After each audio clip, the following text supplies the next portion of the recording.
The door closes, you lock it, and something in you shifts. Not relief exactly, something quieter than that. Like a frequency you've been filtering all day just stopped transmitting. If you were born between 1976 and 1985, a Xennial, you already know this feeling. And at some point, you stopped trying to explain it to people who don't. But here's what's worth understanding. That moment at the door isn't a mood. It isn't a personality quirk. It's a physiological event. And the home you built around it is doing something very specific, something most people's homes never actually do. There's a concept in environmental psychology called private state recovery. It's not about sleep. It's not about being an introvert. It describes what happens when a person re-enters an environment where nobody holds automatic access. No automatic claim on your attention, your mood, your schedule, your silence, your nervous system. In most shared living arrangements, that access is simply assumed. Roommates assume it, partners assume it, family assumes it. The moment you're in the room, you're in the relationship. And relationships, even good ones, require continuous low-level management.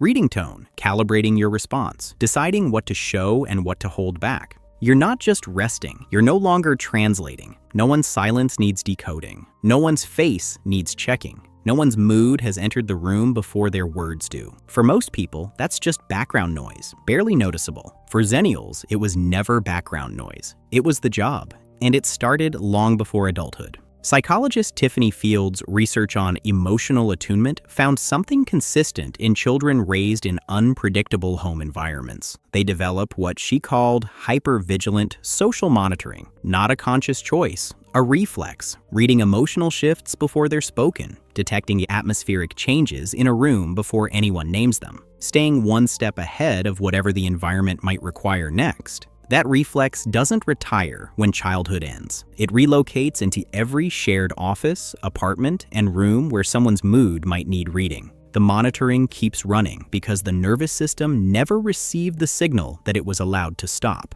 And then the Xennial lives alone. The reflex sweeps the room. Nothing requires management. Nobody's emotional state is bleeding into the space. Nobody's mood is sitting in the kitchen waiting. And the nervous system does something it may never have fully done before. It gets all the way quiet. Not tired quiet, not exhausted quiet, actually quiet. And that distinction matters. Environmental psychologists Rachel and Stephen Kaplan spent decades studying what makes a space genuinely restorative. Not just comfortable, but neurologically restorative. Their research identified 4 core conditions: distance from demand, effortless engagement, coherence, meaning things fitting together without effort, and compatibility with your actual needs. But inside their framework is a 5th condition that rarely gets pulled out: predictability. The certainty that the environment will not shift its requirements mid-sentence, will not change its mood, will not suddenly need something from you without warning. For most people, that's a minor convenience, a pleasant feature of living alone. For a Xennial whose formative years unfolded inside an emotionally unpredictable environment, predictability isn't a feature. It's everything.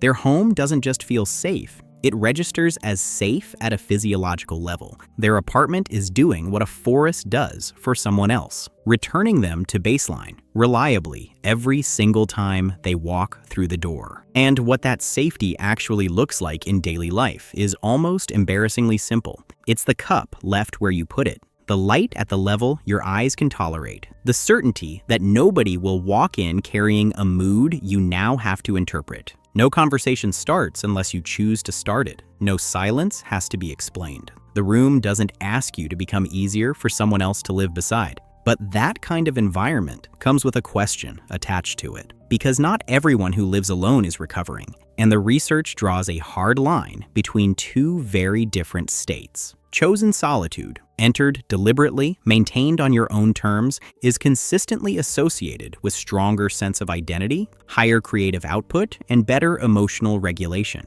Involuntary isolation produces the opposite across every one of those measures. The mechanism isn't the aloneness itself, it's the control. Xennials who live alone and thrive aren't retreating from the world. They're protecting something specific. The right to decide when the door opens, to whom, and on exactly what terms. And this is precisely where the world tends to get it wrong. There's a particular set of responses Xennials who live alone tend to collect over the years. You'll find someone. Don't you get lonely? Aren't you afraid of ending up alone? It must be nice having no responsibilities. Each one carries the same buried assumption that living alone is a waiting room, something slightly sad that polite people don't mention too directly, something to eventually be resolved. That assumption misses the entire point. Many Xennials who live alone aren't between things. They're not in a transitional phase. They're not waiting for the real life to begin. They built this deliberately, maintained it carefully, because what they built isn't emptiness. It's the only environment in their lives where nobody holds automatic entry, where the emotional weather doesn't change without their consent, where they are, without negotiation, the sole author of what happens inside four walls. Most of them have stopped feeling they owe anyone an explanation, and they're right. But here's the question most videos refuse to ask. At what point does protecting your peace become protecting yourself from being known? Because there's a version of chosen solitude that is self-authored and genuinely healthy. And there's a version that starts to look like something else, where the door that filters out noise gradually starts filtering out everything, where the same predictability that restores begins, slowly, to calcify. The Kaplan research that makes the strongest case for restorative environments also contains a warning embedded inside it. A life that never asks you to practice closeness can slowly make closeness feel harder. The nervous system adapts to whatever it repeatedly practices. Practice quiet long enough, and noise becomes genuinely intolerable. Practice solitude long enough, and interruption starts to feel like violation. The Xennial who built something quiet and functional faces one specific risk, not loneliness in the obvious sense, but narrowing. The slow, gradual reduction of what the nervous system will tolerate until the world outside the door starts requiring more management than it feels worth attempting. And the circle gets smaller, and it still feels like peace, because it genuinely does feel like peace. That's the complicated part. And the narrowing rarely announces itself. You notice it in small places first. A plan gets canceled, and the relief feels too strong. Someone asks to stop by, and your whole body starts negotiating before your mouth answers. A good relationship begins to require ordinary access, and suddenly presence feels like pressure. Nothing is wrong with wanting space. The warning sign is when every form of closeness starts arriving inside your body as a demand. The answer isn't to dismantle what works. That warning doesn't mean the solution is to tear down what you built. The science doesn't support that conclusion. Chosen solitude is genuinely restorative for nervous systems that need it, and Xennial nervous systems often need it more than most. The answer is simpler than dismantling anything and harder than it sounds. Stay curious about one question. Is this space still open, or has it quietly become a conclusion?